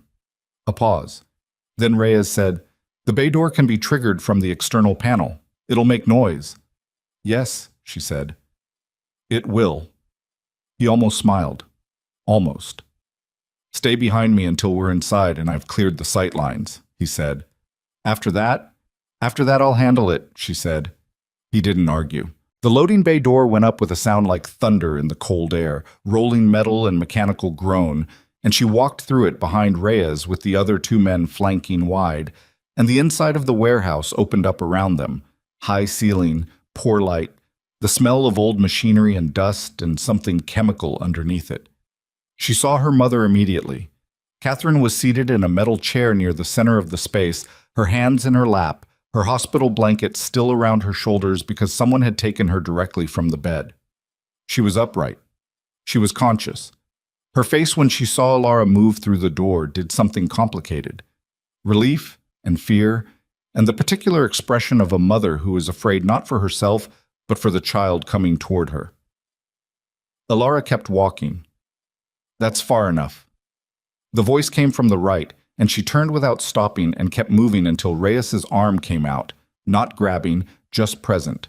And she stopped because she needed to see the full picture before she moved through it. Marcus Bennett was standing 20 feet away, and he looked nothing like the man she had met twice at county events. That man had been soft-voiced and considering. This man had been awake for a long time, and it showed. The careful presentation undone, jacket gone, the controlled manner worn through to something rawer and less managed underneath. He had two men flanking him, both larger than Reyes, both with the particular stillness of hired muscle. He was looking at her with an expression she recognized from the diner when Damien had walked in, the expression of someone who had prepared for one version of events and was recalibrating to another. "You came yourself," he said. "She's my mother," Alara said. "I expected Voss." "He's coming," she said. "I came first." Something moved through his expression. "You're not afraid of me." "I'm afraid for her," Alara said. "That's different." She kept her eyes on his face, and not on the men flanking him, and not on her mother, and not on the folders still under her arm, which she had carried all the way here because she had not thought to put them down. "This is over, Mr. Bennett. Whatever you thought this accomplished, it's over." "Voss loses the Eastern Acquisition," Bennett said. "That's what this accomplishes. He spends the next 6 months managing the fallout of a board fracture and a personal crisis, and the acquisition window closes. That's what this accomplishes." "The board fracture isn't happening," she said. "He called the session an hour ago. Harmon and Breslow are gone. The acquisition closes in 4 weeks. His jaw tightened. "You don't know. I know because I was in his car an hour ago," she said. "I know because Damien Voss gave me the documentation on your Crestline positions and your front companies this morning, and that documentation is in Adrian's hands right now." She paused. "It's over. What you're doing here doesn't change any of those facts. It only adds consequences." The warehouse was very quiet. "What consequences?" he said, and she heard it. The thing inside the question, the fracture in the certainty. A man who had committed to a position and was beginning to understand the ground under it was not what he'd assessed. "You took a woman from a hospital bed," Alara said. "She has tubes in her arm and a treatment schedule, and a doctor who has been notified that she's missing. There are police involved that I didn't call, which means someone else did, which means this location is already known to more people than the two of us." She let that land. "You have a decision to make right now about who you are and what you're willing to be. And I'm suggesting you make it before Adrian Voss walks through that door, because the version of this conversation that happens after he arrives is going to have less room in it." Bennett looked at her for a long time. She looked back. She had sweat at the base of her spine, and her heart was doing something loud and irregular, and her hands inside her coat pockets were not steady, but none of that was visible, and she kept it that way through the same mechanism her mother had spent 30 years trying to describe to her. The thing that was not courage exactly, but was what was left when you had used up all the alternatives to standing still. Bennett made a sound that was not quite a word. He looked at the two men beside him, and then at the two men behind her, and then at Catherine in the chair, and then back at Alara, and she watched him do the accounting, the real accounting, the one that had nothing to do with acquisition timelines and everything to do with the simple, brutal arithmetic of where he was standing and what it was going to cost him. He stepped back. It was one step, barely visible, but it was the step that mattered, the direction of it. "Let her go," he said to the man nearest Catherine. The man looked at him, looked at Reyes, stepped aside. Alara was already moving. She crossed the distance to her mother in 8 steps and crouched beside the chair and put her hands on Catherine's face. Cold, too cold, the skin of a woman who had been taken from a warm room into February and had been sitting in it for over an hour. Catherine's hands came up and gripped Alara's wrists and held with more strength than should have been available. "I'm here," Alara said. Quiet, just for her. "I'm right here." "I know," Catherine said. Her voice was thin but even. "I knew you'd come." "Can you walk?" "I've been sitting in a chair, not running a race," Catherine said, which was so precisely her mother that Alara felt something in her chest break and seal at the same time. She helped Catherine stand, kept her arm around her, turned. Adrian was in the doorway. She didn't know when he'd arrived. She hadn't heard the door, hadn't heard footsteps, but he was there, with Greer behind him and 2 other men flanking, and he was looking across the warehouse at Marcus Bennett with an expression that she had not seen on his face before. Not anger, not the cold calculation, something more fundamental. The expression of a man who has arrived at a place where the options have simplified down to one and is entirely at peace with that simplification. Bennett looked at Adrian, and whatever remained of his position drained out of his face. It's done, Alara said. Adrian's eyes moved to her, to Catherine beside her, back to Bennett. Adrian? She said. Steady. It's done. A long moment. He crossed the warehouse floor toward Bennett, not fast, not slow. The walk of a man with absolute patience for what was coming. And he stopped 4 feet from him, and when he spoke his voice was low enough that she almost didn't catch it from where she stood. You put someone in her mother's room with a pharmaceutical kit, he said. Bennett said nothing. You took a sick woman from a hospital bed. I was making a business. No, Adrian said. You weren't. The word was flat. You made it personal when you walked into that chapel in December, and you made it criminal when you authorized what happened last night. Those are 2 different categories, and you know it. He paused. My lawyers will be in contact. The Crestline documentation is already with 3 separate legal teams. You will spend the next several years managing the consequences of the last 12 hours, and I suggest you begin immediately. He turned away from Bennett. He walked to Alara. He looked at Catherine first. Looked at her the way you look at something you came very close to losing without having the right to claim it, and said, Mrs. Whitmore, I'm sorry. Catherine looked at him with the clear, assessing gaze she had been deploying for 62 years. You got here, she said. That counts. He looked at Alara. She looked at him. Her mother was warm under her arm, and her heart was still doing the loud, irregular thing, and the warehouse smelled like diesel and dust and fear, and she thought this was probably the least romantic moment in the history of whatever this was. And then she stopped thinking about romance entirely because it was the wrong category. Let's get her out of here, she said. They got Catherine out. Reyes and the other men stayed to manage the Bennett situation, the calls, the authorities, the documentation chain that would need to be established. Greer drove. Alara sat in the back with her mother, who had fallen asleep against her shoulder before they cleared the industrial district, and Adrian sat on the other side of Catherine and said nothing for a long time, and the city moved past the windows going back toward the hospital, going back toward the room with the monitors and Dr. Solis and the treatment schedule and all the ordinary machinery of a life being carefully maintained. Harmon and Breslow, she said quietly, over her mother's sleeping head. Gone, he said. The acquisition paperwork is being redrawn as of this afternoon. The close date is confirmed. He paused. It's finished. Bennett will be prosecuted. The kidnapping alone. He stopped. He made a catastrophic miscalculation. He thought I was the leverage. He didn't understand that she was the thing I was protecting because she mattered to you, not because she was mine to protect. He looked at Catherine's sleeping face. He thought it was a business move. It wasn't. No, Alara said. It wasn't. They brought Catherine back to the hospital at 2 in the afternoon, and Dr. Solis met them at the entrance with the particular controlled alarm of a physician managing both medical and professional catastrophe simultaneously. Catherine was examined, reattached, assessed. The treatment had not been interrupted long enough to cause setback, Dr. Solis said, with visible relief. She needed rest and warmth and continuity. She would be fine. Alara stood in the corridor outside room 14 and listened to the hospital return to its ordinary sounds around her. The cartwheels, the low intercom, the particular institutional hum of a building that processed human crisis on an industrial scale. And she breathed, in and out. The sweat on her spine had dried. Her hands had stopped their trembling. The folders were somewhere. She'd left them in the car, she realized, and it seemed very unimportant. Adrian came out of the room where he had said something to Catherine. She hadn't heard what, had given them the moment without listening, and stood beside her in the corridor. What did you say to her? Alara said. I told her the treatment was going to continue without interruption, he said, and I told her I was sorry it took me this long to handle the things that needed handling. She probably told you that sorry was a start.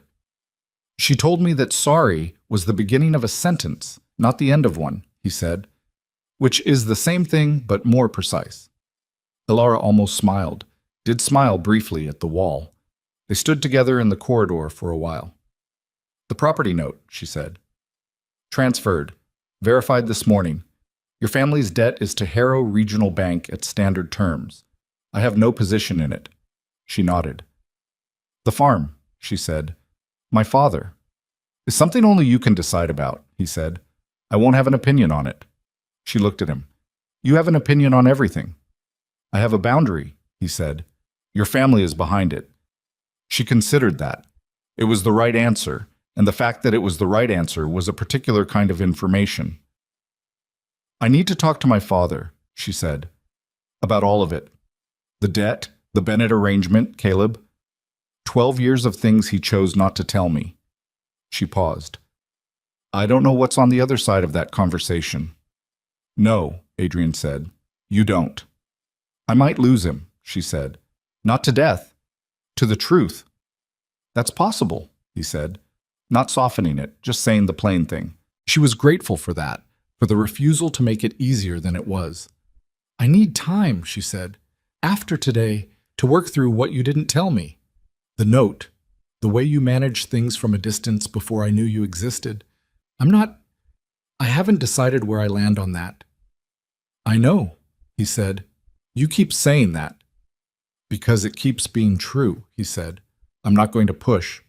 I'm not going to manage the distance between us to make it more comfortable for me. I told you in the chapel that you'd have a choice. That was the only thing I said that day that I was entirely sure of. She looked at him, at the tiredness that had been in his face since the beginning, and that was different now. Not the tiredness of a man managing too many calculations, but the tiredness of a man who has put something down that he was carrying incorrectly. He looked his age. She thought that was an improvement. The boy on the road, she said. He was quiet. I don't remember his face, she said. I told you that. I still don't. But I remember the feeling of sitting down next to someone who was in a bad place and deciding that the only thing to do was stay until they were ready to get up. She paused. I've been doing the opposite of that for most of my adult life. Staying with things that were already over because I didn't trust that the thing I was waiting for actually existed. Did it, he said. She looked at him. The thing you were waiting for, he said. She thought about what to say. She thought about the gap between what she felt and what she was certain of, and she thought about what her mother had said. Don't be so careful that you prevent the thing from happening. And she thought about the boy sitting in the dirt on a winter road, and the girl who had sat down next to him, and the 48,000 miles between that moment and this corridor. I think you're someone I want to know, she said. I think what's happened in the last 3 months, stripped of all the parts that were done wrong and all the things that were withheld and all the ways we both managed ourselves instead of trusting each other, I think underneath all of that there is something real. She held his gaze. But I need to be the one who decides that on my own terms. Not because you rescued me, not because you paid for something, because I chose it. Yes, he said, simple, no performance in it. That means starting over, she said. Slower, less managed. I can do that. You're going to have to get worse at control. I know, he said. I've been told. She looked at him for a long moment. Then she turned and went back into her mother's room, and she sat down in the chair beside the bed, and she took Catherine's hand. Her mother opened her eyes. He's still in the corridor, Catherine said. I know. Are you going to leave him there? For a while, Alara said. Catherine made a sound that was not quite a laugh, but was adjacent to one. Then she closed her eyes again and her breathing slowed back into sleep, and Alara sat with her hand in both of hers and watched the light in the room shift as the afternoon moved. After a while she heard footsteps in the corridor, not going away. Settling, the sound of someone finding a wall to lean against and staying there, patient, unhurried. She did not look at the door. She did not need to. She knew he was there the same way she had known at 7:30 on a Sunday morning that she would hear footsteps on the frozen road behind her, not with certainty, but with the particular quality of knowledge that doesn't need to be confirmed because it has already been decided somewhere below the level of thought. She sat with her mother. The monitors beeped their slow, steady rhythm. Outside the window, the February sky had begun to clear, the gray pulling back from the west, the last light of the afternoon coming through in long, flat angles across the hospital floor, across the blanket, across Catherine's sleeping face, across Alara's hands holding her mother's hands. Small things, ordinary things, the kind that hold. She thought about the farm and the frozen fields and the kitchen table and her father's hands pressed flat against his knees. And she thought about Caleb and the 20 years she had built on his particular architecture of absence. And she thought about a Christmas morning and a dress that didn't fit across the shoulders. And she thought about a diner on Route 9 and a walk down a frozen road at 7:30, and the way a phone call could go on for an hour without either person noting the time. She thought about what it cost to be seen, not the version of yourself that you had assembled for other people's comfort, not the managed surface, not the careful presentation, but the actual thing, with the doubts and the history and the scar on the left hand from a fence latch, and the reflex toward kindness that you had never been entirely able to explain as strategy, because it was never strategy. It was just what you did when someone was sitting in the dirt and needed someone to sit down next to them. She had spent 20 years loving a man who had looked at that reflex and seen something to cultivate. She had spent 3 months learning the shape of a man who had looked at it and been changed by it. Those were not the same thing. She was not going to pretend they were the same thing. She was also not going to pretend that the difference was simple, or that the path from here was clear, or that the work of trust, real trust, the kind you built from accurate information and chosen vulnerability rather than from story and hope, was anything other than slow and unglamorous and entirely worth it. The light moved across the floor. Her mother breathed. In the corridor, the man who had carried a 17-year-old memory across 15 years of building an empire, he had told himself he was building for reasons that had nothing to do with a girl in 2 braids in the dirt of a winter road. That man stood against the wall with his hands in his pockets and looked at the closed door of room 14 and waited, without strategy, without management, without the architecture of control. Just waited. The way you wait, when you have decided that the outcome is not yours to engineer and the other person is not yours to move. And the only thing left to do is be present and honest and willing to begin again as many times as it takes. It was the hardest thing he had ever done. It was the first thing he had ever done that felt entirely right. The door to room 14 opened. Alara stood in the doorway. She looked at him across the corridor.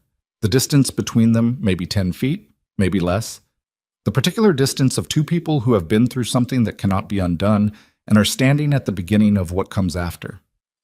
"There's a coffee machine on the 2nd floor," she said. "It's terrible." He looked at her. "But it's hot," she said. "And I've been in this building since 2 in the morning and I could use something hot." He pushed off from the wall. "I'll buy," he said. "You always try to buy," she said. "Old habit," he said. "I'm working on it." She looked at him for a moment. Just a moment, the length of a breath, and then she stepped back from the doorway and let it swing shut behind her, and she walked down the corridor toward the elevator, and he fell into step beside her. Not close, not managed, just present. The corridor was ordinary. The hospital sounds were ordinary. The elevator was slow and smelled like disinfectant, and the coffee machine on the 2nd floor was, in fact, terrible. Thin and overheated and dispensed in a paper cup that was too small for the amount of heat it needed to carry. She held the cup in both hands. He held his. They stood in the 2nd floor waiting area in the late afternoon light and drank the terrible coffee and did not say anything for a while. And it was the most ordinary thing that had happened to either of them in a very long time. Outside, the last of the winter light was fading from the sky over Harrow County, moving from pale gold to the particular blue that came just before dark. Not night yet, not day anymore. The in-between that didn't have a clean name. The kind of light that was neither ending nor beginning, just continuing.